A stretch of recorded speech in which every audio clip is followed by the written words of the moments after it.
सुप्रभात बच्चों, मैं वरुण सिंह बिहार बोर्ड 2024 के लिए तैयारी कर रहे सभी छात्र एवं छात्राओं के लिए रसायन शास्त्र के वस्तुनिष्ठ प्रश्न क्लास 12 में जो भी बच्चे पढ़ रहे हैं उनके लिए बहुत ही महत्वपूर्ण प्रश्नों को हम लेकर आए हैं। और आज है चैप्टर इसका तत्वों के निष्कर्षण के सामान्य सिद्धांत और प्रक्रम से, और आप हमारे वीडियो के अंत तक बने रहें। तो बच्चों, आज का पहला प्रश्न तत्वों के निष्कर्षण के सामान्य सिद्धांत और प्रक्रम में इसमें कौन सी धातु का नाइट्रेट उष्णीय विघटन होने पर रंगहीन गैस मुक्त करता है। पहला प्रश्न है, कौन सी धातु का नाइट्रेट उष्णीय विघटन होने पर रंगहीन गैस मुक्त करता है। तो इसमें पहला ऑप्शन है sodium nitrate, copper nitrate, barium nitrate, mercuric nitrate. तो ये जो ऑप्शन है डी ऑप्शन इज करेक्ट। दूसरा प्रश्न है, लोहे का मुख्य अयस्क है ए मैग्नेटाइट, सीडेराइट, हेमाटाइट, सभी। बच्चों, इसमें सभी करीब करीब लोहे के ही अयस्क हैं, लेकिन क्वेश्चन कर रहा है मुख्य अयस्क है, तो मुख्य अयस्क हेमाटाइट। कैलामाइन अयस्क है ए जिंक का, बी एल्युमिनियम का, सी कॉपर का, डी एफई का। तो कैलामाइन अयस्क है आपका जिंक का, जस्ता का। ए ऑप्शन आपका करेक्ट है। फोर्थ क्वेश्चन है, चूना पत्थर अयस्क को गर्म करने पर कार्बन डाइऑक्साइड गैस मुक्त होती है। धात्विकी में इस प्रक्रम को कहते हैं। तो धात्विकी में इस प्रक्रम को क्या कहा जाता है? निस्तापन। चूना पत्थर वास्तव में कैल्शियम कार्बोनेट होता है और इस कैल्शियम कार्बोनेट को हवा की अनुपस्थिति में गर्म करते हैं ताकि इससे कार्बन डाइऑक्साइड निकल जाए, और इस प्रक्रिया को निस्तापन कहा जाता है। फिफ्थ क्वेश्चन है, सामान्यतः सल्फाइड अयस्कों के रूप में पाई जाती है।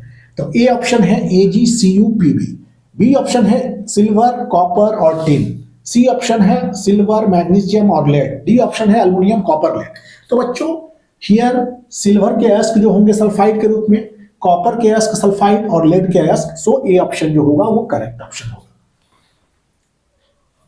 निम्नलिखित में से कौन सी धातु भूपर्टी पर प्रचुरता में पाई जाती है? यहां धातु की बात कर रहा है, तो धातु पहले नंबर पर आता है एल्युमिनियम और दूसरे नंबर पर आयरन आता है। तो सबसे अधिक धातु में बात होगी तो एल्युमिनियम का, और सबसे अधिक तत्व का बात होगा तो सिलिकॉन का आएगा। तो लेकिन यहां धातु कह रहा है इसलिए एल्युमिनियम। सेवेंथ, निम्न में से कौन सी धातु कार्बन अवकरण से प्राप्त नहीं की जा सकती? जिंक प्राप्त की जा सकती है, मरकरी प्राप्त की जा सकती है, लेड प्राप्त किया जा सकता है, लेकिन एल्युमिनियम को आप कार्बन अवकरण विधि से प्राप्त नहीं कर सकते।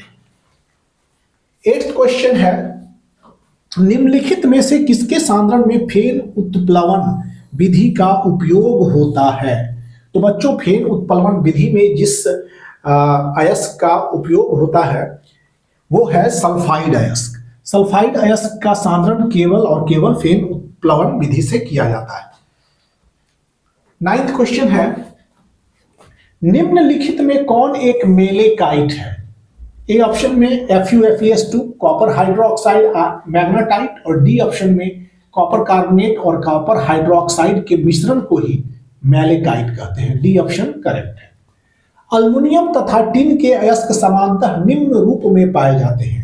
एल्युमिनियम और टिन सल्फाइड में नहीं पाए जाते हैं, कार्बोनेट, सल्फेट नो, इसलिए बी ऑप्शन ऑक्साइड के रूप में पाए जाते हैं।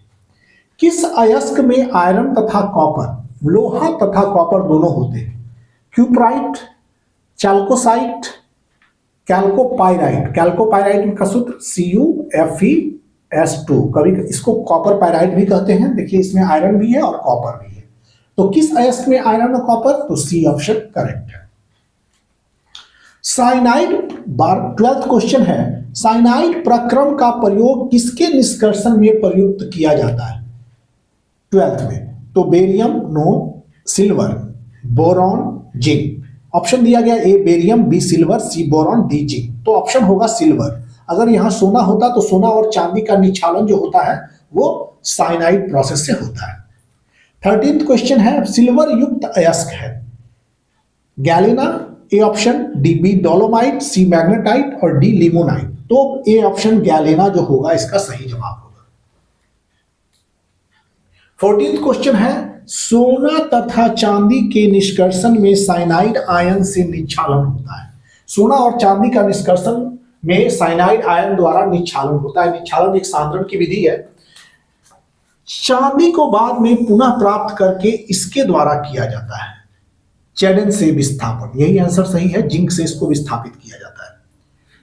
15th क्वेश्चन है, अयस्क में उपस्थित अशुद्धि को कहते हैं ए फ्लक्स, बी गैंग, सी स्लैग, डी मिश्र धातु। गैंग, अयस्क में उपस्थित अशुद्धि को गैंग कहते हैं। अब 16th क्वेश्चन की तरफ।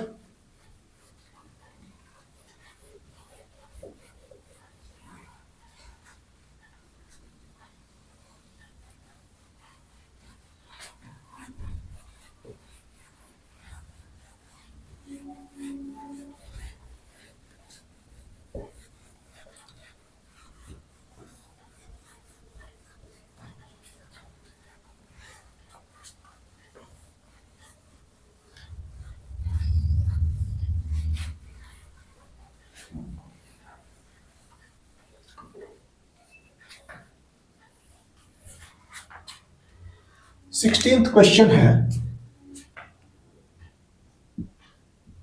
समीकरण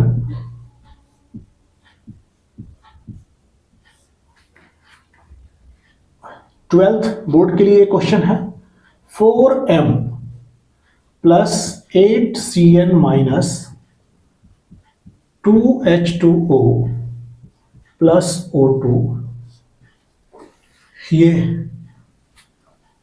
आपको प्राप्त होता है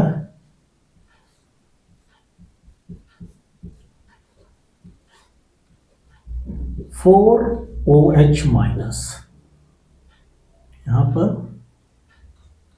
प्लस 4OH माइनस है, में धातु M है, धातु M है।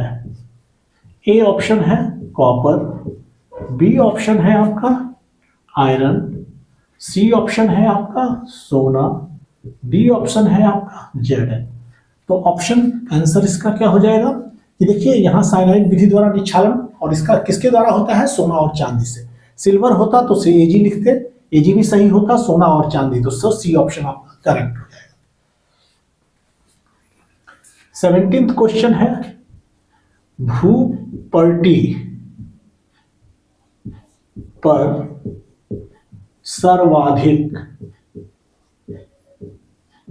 मात्रा में पाए जाने वाला तत्व है, जाने वाला तत्व है। ए ऑप्शन है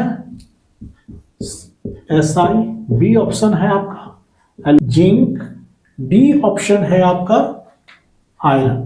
तो बच्चों भूपर्टी पर सर्वाधिक मात्रा में पाए जाने वाला तत्व है तो ये सिलिकॉन होगा। अगर यही क्वेश्चन रहता है भूपर्टी पर सर्वाधिक मात्रा में पाया जाने वाला धातु होता तो एल्युमिनियम होता, और भूपर्टी पर सर्वाधिक दूसरे मात्रा पर तो आयरन। तो सबसे अधिक तत्व सिलिकॉन है। अगर धातु की बात की जाए तो एल्युमिनियम। तो सिलिकॉन सर्वाधिक मात्रा में पाए जाने वाला तत्व सिलिकॉन है। 18 मालाकाइट अयस्क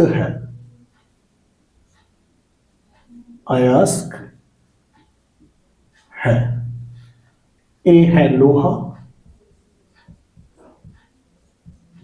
बी है आपका तांबा कॉपर, सी है आपका जिंक, और डी है ऑप्शन आपका silver.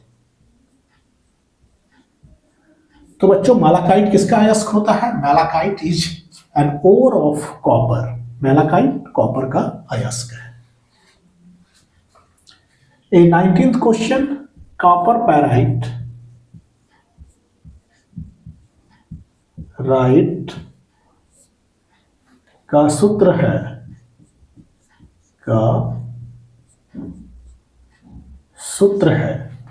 A Cu2S, B CuFeS2,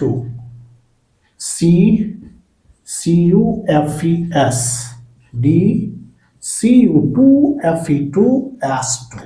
तो which of the following is an ore of copper pyrite कौन है? कॉपर पायराइट बच्चों CuFeS2, ये तांबा का अयस्क है और ये इसमें लोहा और तांबा दोनों पाए जाते हैं। और इसका समाहरण, सल्फाइड अयस्क का समाहरण किसके द्वारा किया जाता है? फेन उत्प्लवन विधि के द्वारा किया जाता है। 20 एल्यूमिनियम के अयस्क हैं, एल्यूमिनियम के अयस्क हैं। ए ऑप्शन है बॉक्साइट, बॉक्साइट। बी ऑप्शन है आपका हेमाटाइट, हेमाटाइट। सी ऑप्शन है डोलोमाइट, माइट। और डी ऑप्शन है इनमें से कोई नहीं, इनमें से कोई नहीं। एल्युमिनियम का अयस्क कौन सा है? तो बच्चों याद रखेंगे कि एल्युमिनियम का अयस्क है बॉक्साइट। हेमाटाइट लोहा का अयस्क होता है, तो इसलिए ये बॉक्साइट एल्युमिनियम का अयस्क। 21 सीने बार है, सीने बार है। ए ऑप्शन हो गया मर्करिक सल्फाइड, बी ऑप्शन हो गया लेड सल्फाइड, सी ऑप्शन हो गया SNO tin oxide, D option हो गया लेड कार्बोनेट। तो बच्चों सिनेबार मरकरी के सल्फाइड को सिनेबार कहा जाता है। 22 सल्फाइड अयस्क का समाहरण, सल्फाइड अयस्क का समाहरण मतलब सांद्रण, समाहरण अगर दे तो इसका अर्थ है सांद्रण, सांद्रण किया जाता है, समाहरण किया जाता है। ए फेन उत्प्लवन विधि, ए हो गया फेन उत्प्लवन विधि। बी ऑप्शन आपके हैं विद्युत विच्छेदन द्वारा, विद्युत विच्छेदन द्वारा। सी ऑप्शन है वर्जन द्वारा।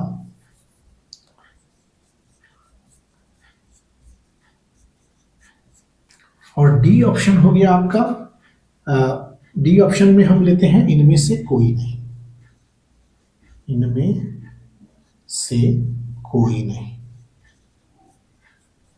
तो सल्फाइड अयस्क का सांद्रण जो होता है वो किस विधि से होता है? सब कोई फेन उत्प्लवन विधि, इसको बोलते हैं fourth flotation process. A option सही है। 23 फुल्स गोल्ड कहा जाता है, फुल्स गोल्ड मतलब मूर्खों का सोना, फुल्स गोल्ड कहते हैं, फुल्स गोल्ड। ए ऑप्शन हो गया आर्सेनिक सल्फाइड AS2S3, बी हो गया FeS2 iron sulphide, C option हो गया SB2S5 और डी ऑप्शन हो गया आपका Sp2 कॉपर और जिंक। तो बच्चों याद रखेंगे कि फुल्स गोल्ड जो होता है वो आयरन सल्फाइड होता है, सो बी ऑप्शन जो है वो आपके सही है। आयरन सल्फाइड को ही मूर्खों का सोना फुल्स गोल्ड कहते हैं। अब प्रश्न है 24 कौन सा अयस्क, कौन सा अयस्क को, कौन से अयस्क को फेन उत्प्लवन विधि द्वारा सांद्रित किया जाता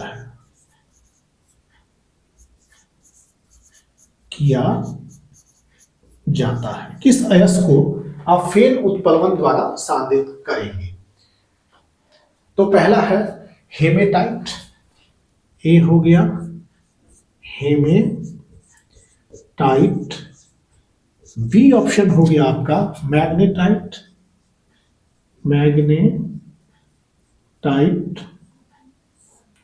सी ऑप्शन हो गया कॉपर पायराइट, इसका formula CuFeS2। And D option हो गया आपका बॉक्साइट। तो बच्चों बॉक्साइट भी ऑक्साइड अयस्क है, मैग्नेटाइट भी ऑक्साइड अयस्क है, हेमेटाइट भी ऑक्साइड अयस्क है। कॉपर पायराइट जो है ये सल्फाइड अयस्क है, और जो भी सल्फाइड अयस्क हैं उनका सांद्रण फेन उत्प्लवन विधि से किया जाता है। हमने 24 क्वेश्चन को अब तक हल किया।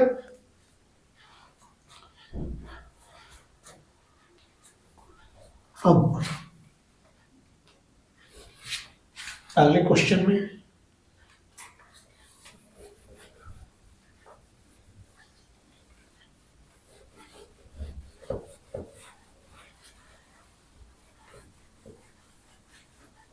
ट्वेंटी-5th क्वेश्चन।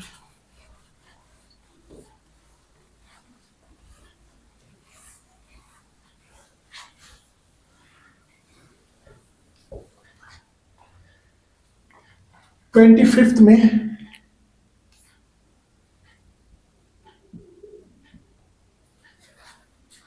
क्वेश्चन है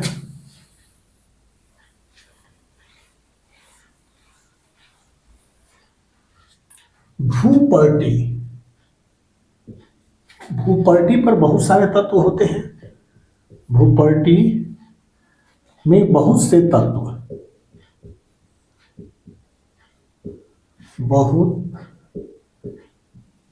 तत्व उपलब्ध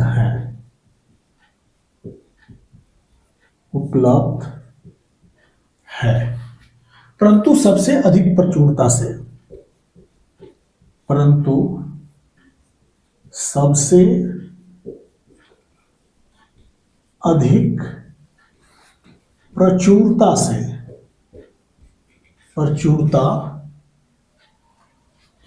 से उपलब्ध तत्व है।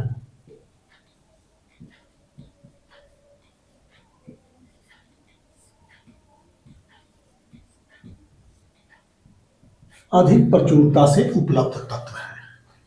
ए ऑप्शन है एल्यूमिनियम और कॉपर, बी ऑप्शन है Fe और Cu, सी ऑप्शन है Cu और Ag, डी ऑप्शन है Al और Fe। तो बच्चों बहुत सारे तत्व हैं, सबसे तत्व अधिक जो है धातु में वह कहेंगे तो सब धातु की वर्णन की गई है। तो सबसे अधिक धातु एल्युमिनियम है और दूसरे नंबर पर आपका आयरन आता है। तो सो डी ऑप्शन आपके सही जवाब होंगे, डी में एल्युमिनियम और आयरन। 26th क्वेश्चन है बिना बूझा हुआ चूना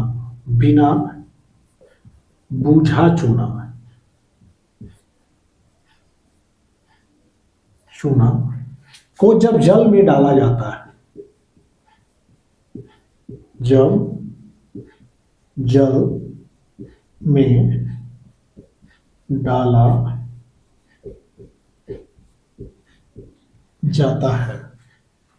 तो अभिक्रिया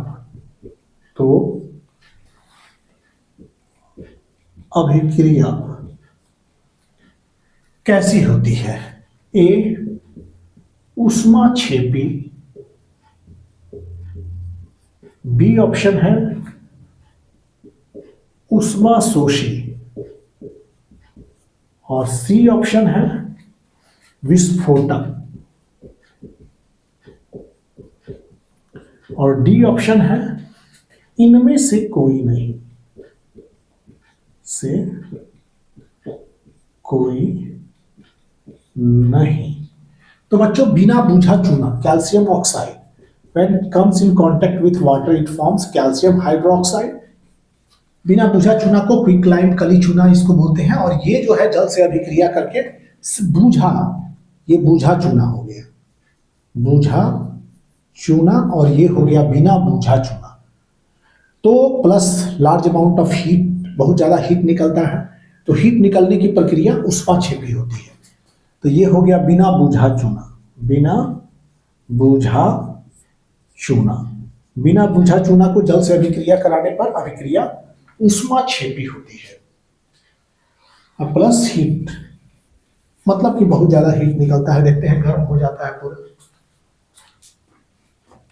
27 क्वेश्चन, निम्नलिखित में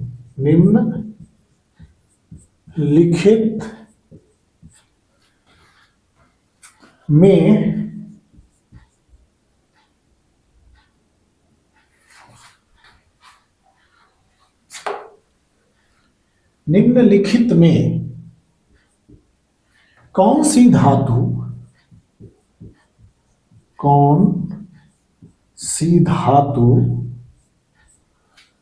प्रकृति में मुक्त अवस्था में पाई जाती है, अवस्था में पाई कौन सी धातु ये है? ऑप्शन आपका दिया जा रहा है, ए हो गया सोडियम, सोडियम का संकेत क्या हो जाता है? Na। बी हो गया बच्चों आपका लोहा, लोहा का संकेत क्या हो जाता है? Fe। सी हो गया जिंक, जिंक का संकेत Zn, और डी है प्लैटिनम,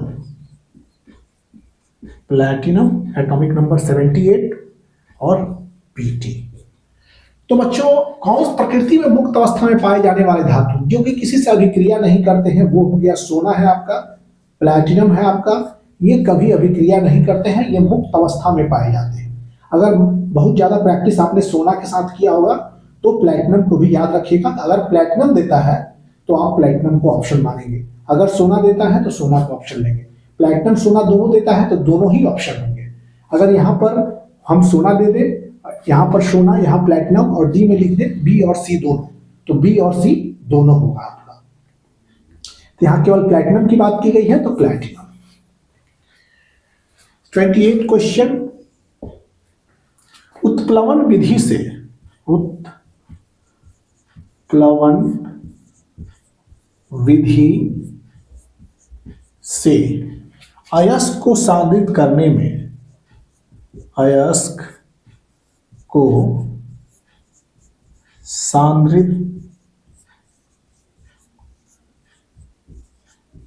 करने में अयस्क के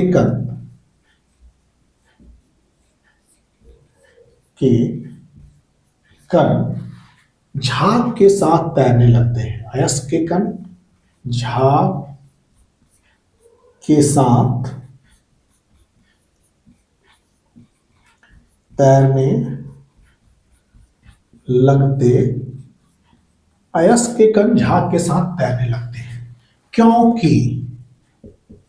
क्योंकि ए ऑप्शन है वे द्रव में अविलय होते हैं, वे द्रव में अविलय होते हैं।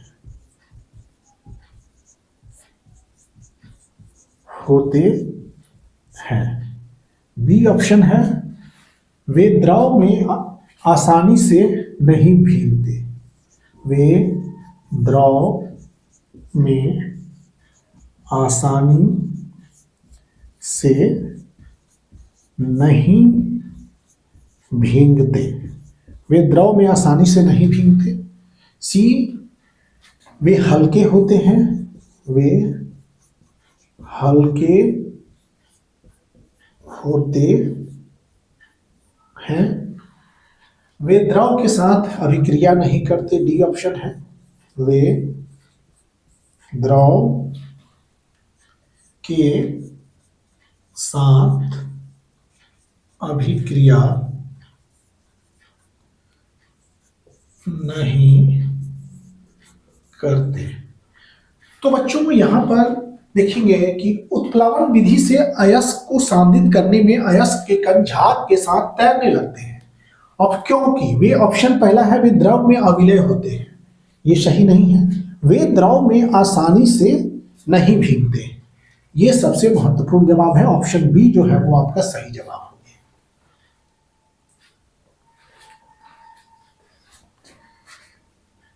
29 निच्छालन। एक निच्छालन द्वारा अयस्क का किया जाता है। निच्छालन द्वारा अयस्क का किया जाता है। ए ऑप्शन है ऑक्सीकरण, ऑक्सीकरण। बी ऑप्शन है अवकरण। सी ऑप्शन है आपका जारण और डी ऑप्शन है निच्छालन।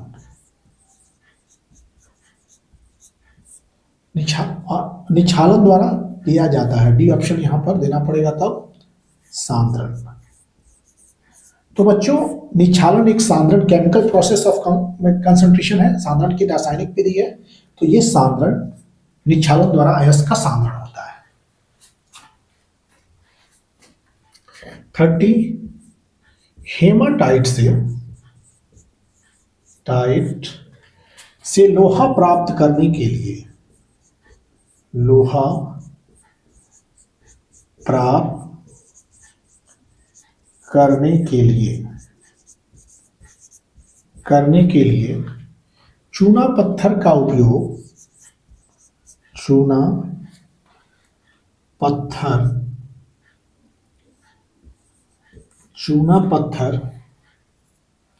का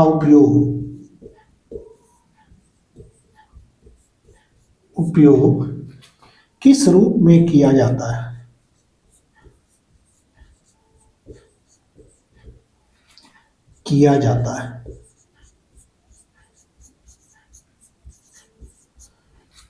ए ऑप्शन है द्रावक,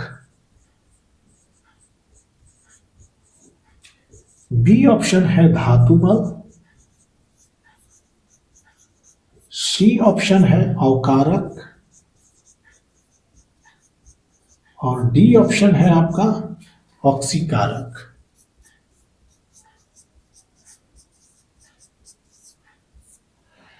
तो हेमाटाइट से लोहा प्राप्त करने के लिए चूना पत्थर का जो उपयोग होता है वो द्रावक के रूप में होता है। अब अंतिम प्रश्न की तरफ हम चल रहे हैं बच्चों।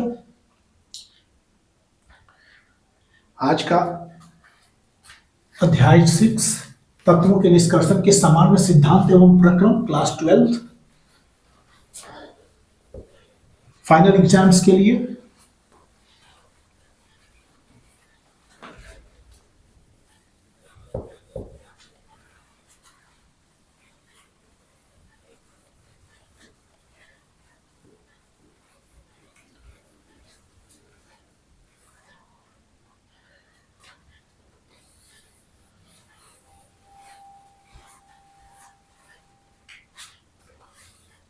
प्रश्न है निम्नलिखित में से, प्रश्न निम्नलिखित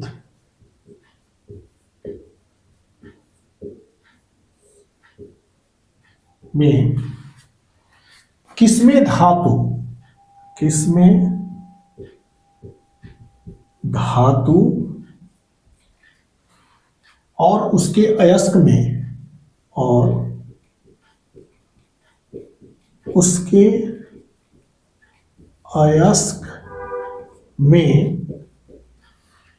मेल नहीं है,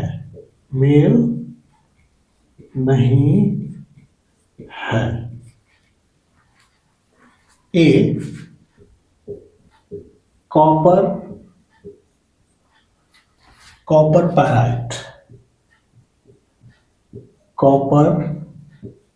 pyrite,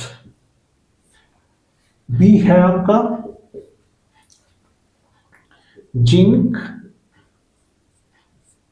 calamine,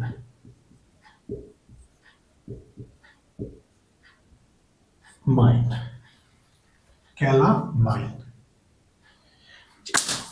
zinc calamine. C option है आपका लेड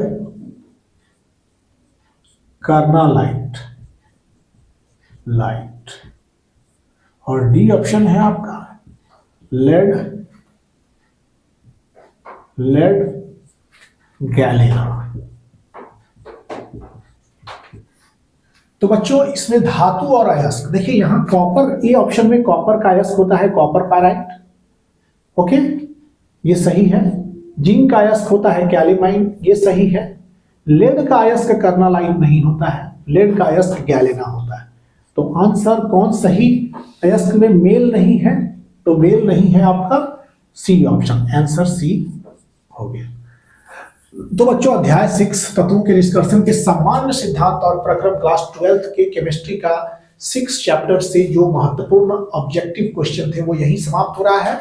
अगले क्वेश्चन हम लोग लेके आएंगे बी ब्लॉक से, फिर डी एंड एफ ब्लॉक से, फिर उप सहसंयोजन यौगिक से। तब तक आप सबको thank you for watching videos. आप लाइक कीजिए, शेयर कीजिए और हमारे चैनल को सब्सक्राइब कीजिए। और आप सबको धन्यवाद।